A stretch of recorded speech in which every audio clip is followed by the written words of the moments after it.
तो दोस्तों अभी मैं खड़ा हूँ फ्रांस और स्विट्ज़रलैंड के बॉर्डर पे। बहुत सारे लोगों का मेरे कमेंट सेक्शन में और मैसेजों में सवाल होता है कि हमें स्विट्ज़रलैंड के अंदर घर खरीदना है, क्या आप हमारी मदद कर सकते हो। बहुत सारे लोगों का सपना होता है स्विट्ज़रलैंड में घर खरीदने का। तो क्या इंडियन पासपोर्ट होल्डर स्विट्ज़रलैंड के अंदर घर खरीद सकते हैं, लेकिन उनके पास में रेजिडेंसी या वर्किंग वीज़ा होना चाहिए स्विट्ज़रलैंड का। बाकी सेम वाइब आपको फ्रांस के अंदर ही मिल सकती है। सामने मेरे व्यू देखो, ये फ्रांस है पूरा का पूरा।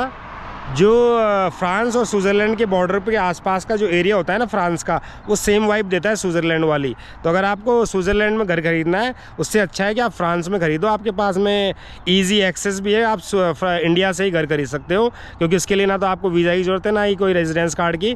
आप सीधे डायरेक्ट घर खरीद सकते हो फ्रांस के अंदर, और सेम वाइब और काफ़ी सस्ता घर मान लीजिए जैसे 20-30 करोड़ का मकान है ना स्विट्ज़रलैंड के अंदर, तो आराम से 3-4 करोड़ में, 5 करोड़ में आपको आराम से फ्रांस स्विट्ज़रलैंड के बॉर्डर के ऊपर मिल जाएगा।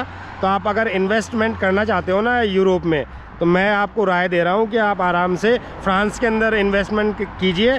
इंडिया से जो भी भाई घर खरीदना चाहता है ना फ्रांस के अंदर, तो पॉसिबल है बहुत ही। अगर जो लोग सीरियस है ना वही वो करना, लेकिन अगर जो कई लोग मिक्स कर देते हैं इसको बिज़नेस के, कि हम अगर घर खरीद लेंगे तो उसके अंदर बिज़नेस कर सकते हैं, क्या दुकान खोल लें या और कुछ खोल लें, एयरएनबी पे डाल दें। एयरएनबी के भी काफ़ी स्ट्रिक्ट रूल हैं यहाँ पे।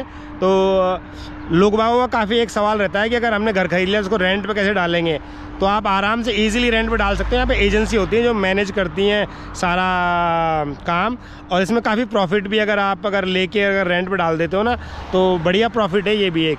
और इसके बावजूद आपको एक्चुअली अगर प्रॉपर्टी खरीदने के बाद में आपको एक्चुअली चांसेस भी हैं एक विजिटर वीज़ा और एक लॉन्ग स्टे वीज़ा भी मिल सकता है, लेकिन उसके अंदर आप काम नहीं कर सकते, खाली वो विजिटर वीज़ा और लॉन्ग स्टे वीज़ा होगा। तो ये भी है एक ऑप्शन वीज़ा का।